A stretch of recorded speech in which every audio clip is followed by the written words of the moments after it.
Good morning. Welcome to Wednesday's TLD Morning Mojo session. My name is Keith Patterson. I'm the Associate Director at the TPS program at Metro State, and I'm just popping in. Our recording got started a little late this morning, so I just wanted to let everybody know that we're going to be starting kind of in progress with a conversation with Cindy and Sherrie, talking a little bit about the events yesterday. But it picks up and you'll be able to catch on really quickly, but I just want to apologize for that and just let you know. All right, and we'll join Morning Mojo already in progress.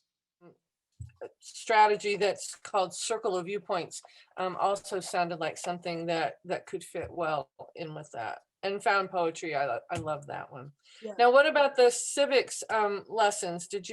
What jumped out at you? Well, can we back up for just 1 minute? Because I jumped ahead. I wanted to comment on the geeky teachers, Michelle and Laura. I think the most exciting thing for me was to find out about the immersive reader. Yes, and yes, that was new to me. I think teachers are going to love that. Yes, and always Michelle and Laura have so many strategies that they share. It's just a wealth of knowledge, and we're so thrilled to have them as part of our week here, as well as our day-to-day life all through TLD. So thank you to both of them. Okay, I interrupted you. Go back to the civic engagement. Yes. One of the things that jumped out to me about the civic engagement was that we need to engage anybody in our citizenry with ownership of projects. And so I loved his ideas about having kids be involved in local parks and local programs, because unless you're involved, you really probably just forget that it's there. So that was a good point. What else did you? Well, along those lines, his local history project or local community civics project is reminiscent of several other projects that I'd done earlier in my teaching career, where like Close Up and like Project Citizen, where you're getting kids involved and then you're getting adults to come in and give that feedback to kids when they realize how really smart they are and how great their ideas are. I loved his example of the park, where the kids designed the park. Mm-hmm. And what power that gives them to know that their ideas, they're middle school, upper elementary, and people are listening to them. And that's a perfect segue, I think, into Jessie Stommel's talk, where he mentioned that we need to involve students in what's going to be the future of education and getting them involved. And so often, it's top down, like a lot of entities, but we don't have kids at the table when we're talking about changes in schedules and curriculum and how we deliver things. That just really struck me from last night's talk. I agree. Something that we both got enjoyed was the spine poetry. And I know I've seen on Facebook where people put a bunch of books together and then you read the titles and it's like this long sentence. But to think about going and getting hundreds of these books and setting them on the floor and letting kids just muck around in them and make spine poetry was really intriguing. Sounded like a lot of fun. Yes, although it could be a librarian's nightmare if a class of kids came into your library and wanted to pull all the books off the shelf. But if they knew how to put them back, that would be okay. That's true. Maybe you just go to a used bookstore or somewhere like that, where it doesn't matter as much. Well, today we have Journey from Past to Present, Primary Sources. At we had the Veterans Project at the Library of Congress for our brown bag session. And then our 5 p.m. series, Rethinking Immigration, A History for All Learners, which is Rich Karen. And I'm really excited about that because, of course, immigration is one of those things that we just can't seem to get a grip on. Yeah. I'm looking forward to it too. Also on the schedule, it says that the Veterans History presentation at 11 is going to be live, but it's also going to be recorded.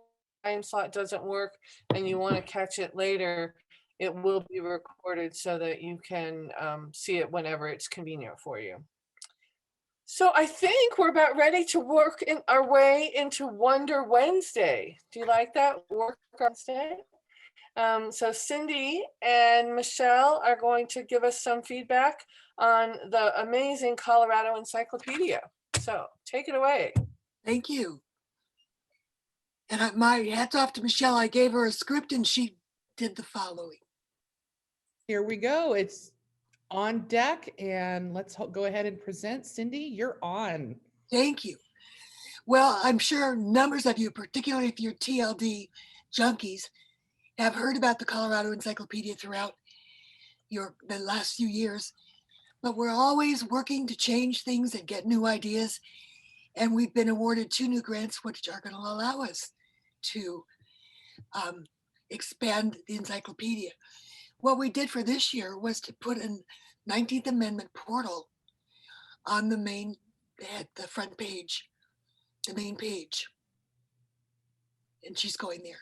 Yep, there we go. Oh, hi.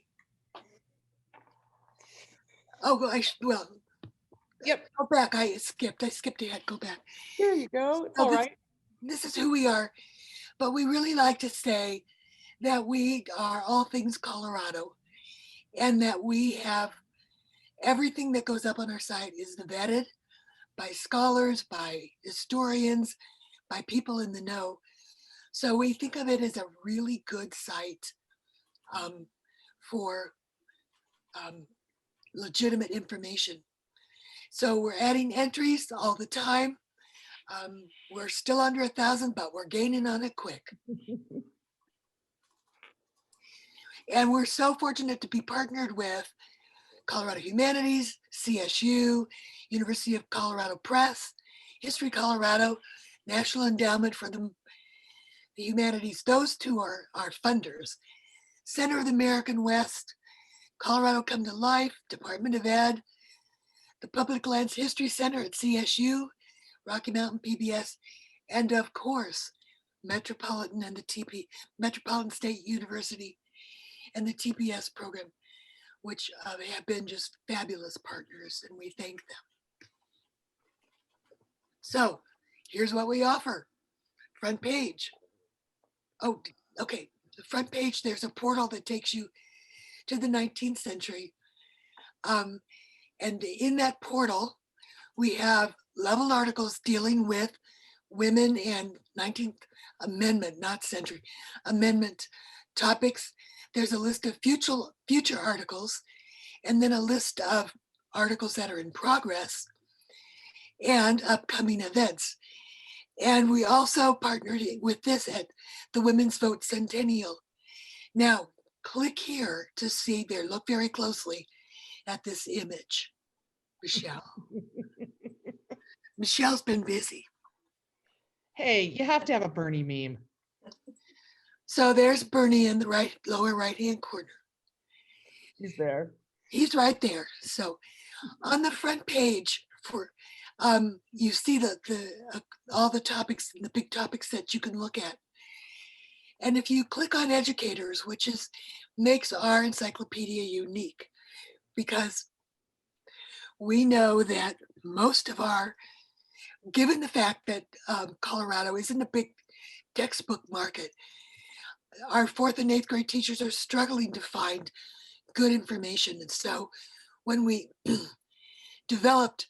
when William Way, who's the director, sat down and we all talked about it, everybody was adamant there be an educator page. We have leveled articles that are leveled for 4th, 8th, and 10th grade readers. What I think is really strong about those is they look the same as the regular articles. So a kid doesn't necessarily know if they're getting the 4th grade version or the 10th grade version because the format all looks the same. There are teacher resource sets. They contain primary resources, contextual information, Colorado standards and objectives, assessments, suggestions for learning activities. We have a whole group of these. which also include preservation, aspects of preservation because of our former grant with the State Historic Fund, and to highlight buildings that were on the National Register. Also, we've partnered with CDE and have elementary level primary resource sets that make that meet the standards for social studies, and we're prepared under, as I said, the auspices of CDE. So you can count on the fact that they too are of high quality. And Cindy, can I jump in and say Sure. that all of our work, although they meet Colorado standards, also reach to the C3 standards as well, and literacy standards across the board. So if you're looking for integration and also looking for applicability in your different content areas, Colorado Encyclopedia is meeting that. Yes, one-stop shopping. You got it. Okay, on our front page, if you scroll down to the bottom, you will see things that often get overlooked because you have to scroll down. But we have maps and we have timelines. And one of the things I love about the maps, if you look at the county map and you click on a county, all the articles and topics related to that county come up on a list. So you can see all the things that are related to that particular county. And then we have timelines, and you can see here some there various people timelines, fur trade, so various topics. We're working on them, and we also have links to a wide selection of other timelines that are available through other entities, through various that have various timelines that are most helpful. Kids are engaged by them. And what's really wonderful is they are very easily accessible in the line. You'll see that this is the top line of Colorado Encyclopedia. And at the end of the presentation, we'll actually go live and show you some of that if we've got time to do that. And these buttons are easy to find. Students can access exactly what they need. So your maps and timelines are right at the top, or if you scroll down as well. Okay, this is one of our newest things for educators. If you've been to previous educator workshops, you know we gave away little QR codes, and they were like business card size with a question and image on the front and a QR code that took you to the encyclopedia. Well, all 129 are now available online. Right now, we're in the midst of changing servers. So once we change servers, they will be available by groupings like geography, like 19th century, 20th century, whatever. Also, we're working on the technology so that when you want to print one, it will print off a front and back so that you can take it, you can use the Avery business cards you get and then take them to Kinko's and have them laminated so you'll have your set. But for now, we wanted to make them available. So now you just have to scroll through them. But it's a nice little trip through Colorado history. Exactly. And when you're able to access our presentation, all of these are linked. So if you click on it, it'll take you right to the PDF so you can see exactly where they are. They're easy to find if you click the educators button that's highlighted by the red arrow right here at the top of Colorado Encyclopedia, and you can print the PDF now. Although, as Cindy mentioned, you do have to scroll through. But that said, it's a great learning experience just to scroll through them. The questions are so strong here. And the inquiry question that's on the front really does ask for a deeper level of thinking with your students. They're going to be able to use these in a myriad of different ways. And what's wonderful is it also has the QR code.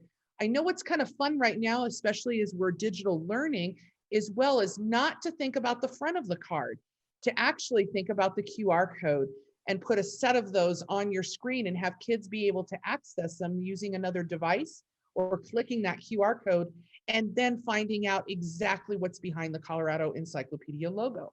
It's just another way to use it and another way to be engaged in a digital setting. All right, Cindy, you ready to go on to the next one? I am. This is All our right. big news. Coming soon. We got sidelined by the pandemic, but we are going to have virtual tours of these 5: Rosonian Hotel, the First Unitarian Society Church, Bromley Farm in Brighton, Capilla de San Antonio de Padua in Conejos County, and the SPMDTU in Antonio. 3 of them, the Rosonian, Concilio, and the Capilla, also have resource sets. But we hope that by August, we will be out and videoing so that soon in a year from now, you'll be able to do virtual tours with the Colorado Encyclopedia. And we thank the State Historic Fund for their grant to allow us to do this. It's amazing work, and it's a great way to investigate how this rich scholarly based content is tied to the story of place across Colorado. Whether you are a historian, a teacher, a historic preservationist, or a student, most importantly, the exploration of these places are going to give you a wider view of what Colorado means. I know I love several of these places, especially Capilla. Bromley Farm is amazing. And what's wonderful is Colorado Encyclopedia has also really made an effort to illuminate those little known places, the places that tell us the diverse stories of Colorado, that allow you to bring the underrepresented stories of Colorado to the table for our students, which is really important because standard textbooks, many which are outdated, don't tell that story. So Colorado Encyclopedia is giving you that. And what's wonderful is they're partnering with the State Historic Fund, Colorado Experience, all of these other entities to make this a one-stop shopping place for teachers to be able to gain the primary source resources and now virtual tours, which is even going to make it better. We've added one small sheet here, just as we always do with TLD. We want you to take away a toolkit. Cindy did a wonderful presentation at the Western History Association conference in the fall, and we wanted to share some ideas at exactly how to use the Colorado Encyclopedia in the classroom. It's just some thought starters about how you can integrate it with students. And so we've linked it here for you. Cindy, is it all right that I link out for that for just a moment? Go for it, yes. Okay, so it gives you a list really quickly that shows some mind maps, how to connect to a mind map using primary sources. And then of course, one of our favorites, connecting to Google Arts and Culture, looking at what's in Google in a wide realm and how that connects to Colorado. And also having students build their own entry. Cindy, can I ask for just a moment? And I know you know the background, but the people who are with us this morning may not. Can you tell us how your entries are created in just a snapshot? Because that's a really interesting piece. And it's something that you all reach out to the community for. Can you talk about that for just a sec? Sure. We have 2 staff writers, Nick Johnson and Scott Spellman, who are both historians and do a lot of the research. We reach out to people, and if you have ideas of articles that you would like to see, contact us. There's a place right on the front page where it says contact us. Share your ideas. We've had several interns from CU who've written articles and love the fact that they have gotten to write articles and now they can put it on their resume. Students of Patty Limerick through the Center for the American West have written articles. Scott has gone back through years of Heritage Colorado magazine articles and revamped them and revised them to put them in there. We're also just now working with the Colorado Virtual Library, who has a list of articles that they've written for 4th grade.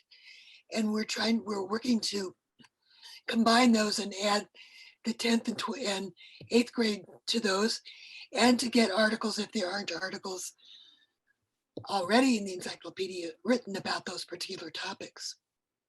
Thanks, Cindy. I really appreciate it, because I think that the way that you all at Colorado Encyclopedia have modeled that in working with the community and working with people who are interested in those entries, along with teachers and what we need to teach, really gives breadth to what we're doing right in the project. And I think that sometimes people don't realize that it is not only a scholarly driven project, but a community driven project, Absolutely. which is really wonderful. So we've linked a few things in here. Cindy and I talked with teachers and are using these resources together in our classroom. I know we use the 6-word story here at my school and have used Colorado Encyclopedia as a foundation point for that. Using Adobe Spark to create those is wonderful. We've given you a reference place for that.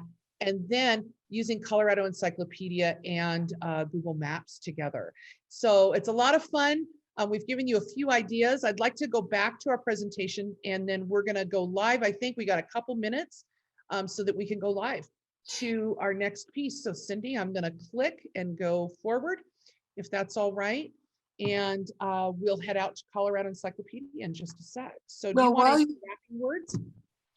While you're getting there, would you please tell the story that you told at the Western History Conference about your kiddo and his engagement with the encyclopedia? Well, I'll tell you another one that happened last week. Can I do that one? Because I always have something with the Colorado Encyclopedia.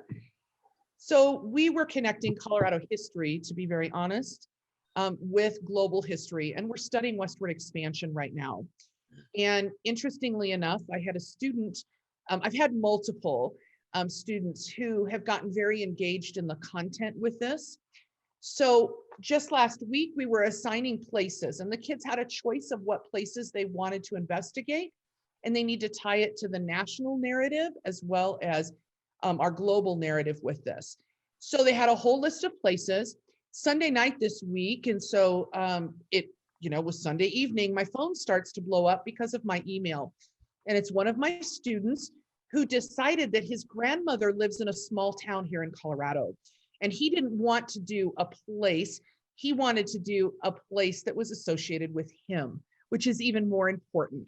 We talk about those connections, and Jessie Stommel mentioned that last night. So between 4 p.m. and 11 p.m. on Sunday night, I received 47 messages from this student giving me one reason in each message that he should be able to choose one of the 3 locations in the Colorado Encyclopedia to do his research project instead of the one that I assigned him. Now, how are you not supposed to engage in that type of advocacy? Of course, Sunday night at 11 o'clock, when I checked my email, I had not responded to him yet. So I said, I'll speak to you on Monday. He came bounding into class this week on Monday with 4 printed pages that he had taken from the Colorado Encyclopedia. And he handed all 4 pages to me and said, I'm fine if you choose any one of these 4 because my grandmother will take me there COVID safe, and we've checked out all the regulations.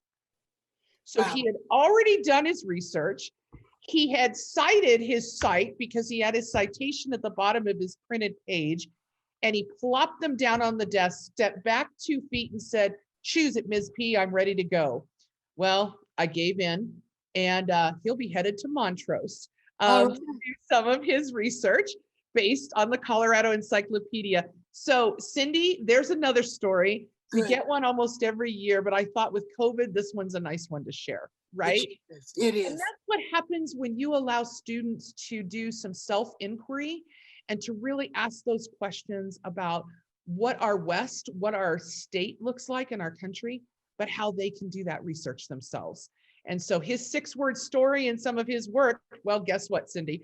Montrose is on deck with grandma, and they're doing it COVID safe, and they have their tour figured out so they can do it outside and during the COVID appointment times they're setting up. So there you go. Fabulous.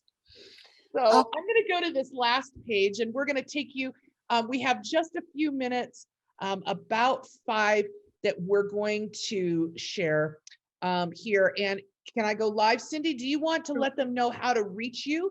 Because we're going to run right up to 8 o'clock. But I just want you to be able to mention that so that they know how to get to you, and then we'll share the presentation as Well, well. coloradoencyclopedia.org and ckstout@comcast.net. And if you email me, I will get back to you. If you as teachers are interested in producing a resource set and lessons or writing an article, let me know. We don't pay a lot, but we do have some money to pay you. And it truly is a lot of fun. So Cindy, we got a few minutes. Let's go to the encyclopedia. Right. Okay. Here's our wonderful portal that we know and love. And Cindy, do you want to talk about that top bar? Yeah, Michelle, look at languages for a minute. Oh yeah, right here up at the top. And this fits in with Michelle or Laura Yeah, and let Michelle me go. yesterday, talking about immersive reader. The encyclopedia can be translated into over 100 languages. So if you have an ESL kiddo that can read in their native language, the whole site, if you click on that language, the whole site becomes that language. The only thing it doesn't, we do have articles that are read for the, and the articles that are verbally or orally read do not go to the new languages, but everything else does. How about, yeah, so just click on something like. So I'm going to go here. Yeah. So you can see that it's gone into the Czech language for you. And so here is all of your Czech, and that's just a click up here. How amazing can a student do that, especially when everything's there? A few of the embedded images, depending on how they are, will still remain with some of the English, but the text itself is totally there. This is amazing, especially for some of us who are teaching in schools that have, 20, 25 more languages, that you can do. Pretty interesting to see it. Also interesting to see that the writing also translates that way as well. So it's not just phonetically done, it's done with the language and the writing as well. So pretty neat to see, pretty great to have as a resource. But you'll see here is our top bar. And of course, your entry spot to the Colorado Encyclopedia is right here on the front page. And if you scroll down, they always have amazing featured articles and interactive resources. This is exactly what Cindy was mentioning. If you scroll down, your timelines, your educator resources, and look at this. You can read articles aloud as well. So pretty neat to be able to have that support for students so that they're not only seeing it, reading it, but hearing it. So Cindy, we've got 2 minutes. Do you want any last words for Colorado Encyclopedia before everybody heads off to their day? Just come visit us and keep in touch. Let us know what you think. If you find mistakes or updates, let us know, because we're always happy to re-edit and make sure that everything is the best and the first and the most recent knowledge. Thanks, Cindy. So, Sherrie, you and Cindy, you're it. Okay, well, one of the things that we wanted to allow was some time if any of you have questions. I think we're live, so you can chime in. Be sure to check out the exhibitor space, the polls that we have posted, and feedback. Feedback is really important in any of our sessions. That if we hear what you like, what isn't working as well, or suggestions. So be sure to do that. Anybody with questions? We did have one. Carrie asked, where would you find the county link? I'm going to put that in chat, but you can find it under the educator tab. Just click on educator, look at the red links on the left-hand side, and you'll find it right there. Great. Any other questions? No, I think we're good. Give people out to chat. So anything we missed? Anybody on the team that you want to chime in? No, but I think Ken had a really good update? one. Did we have an update on Goose Chase points? Laura, go for it. We do have an update. Let me make sure I'm in the right thing. So I'll just share my screen. So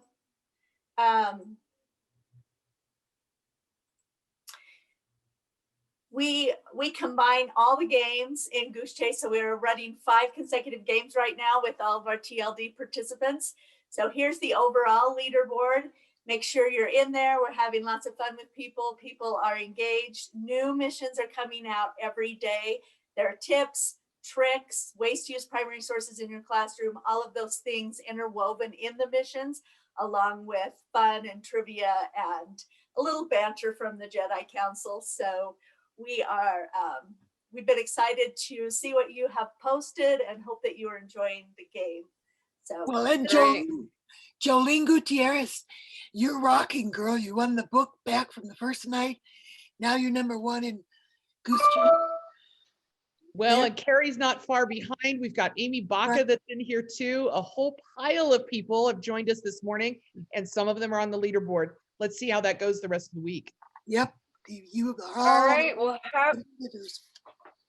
Sorry. Go ahead. have a great day, everybody, and we'll look forward to seeing you on the on demand, the brown bag, and tonight for the evening speaker. Have a good day.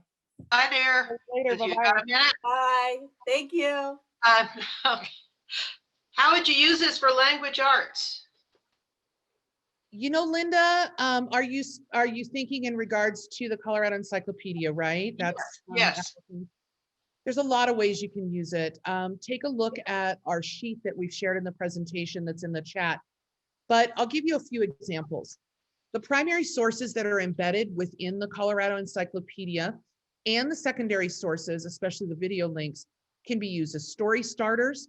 Our Colorado standards in middle school in particular are looking for, in language arts, historical fiction and nonfiction, the comparison there.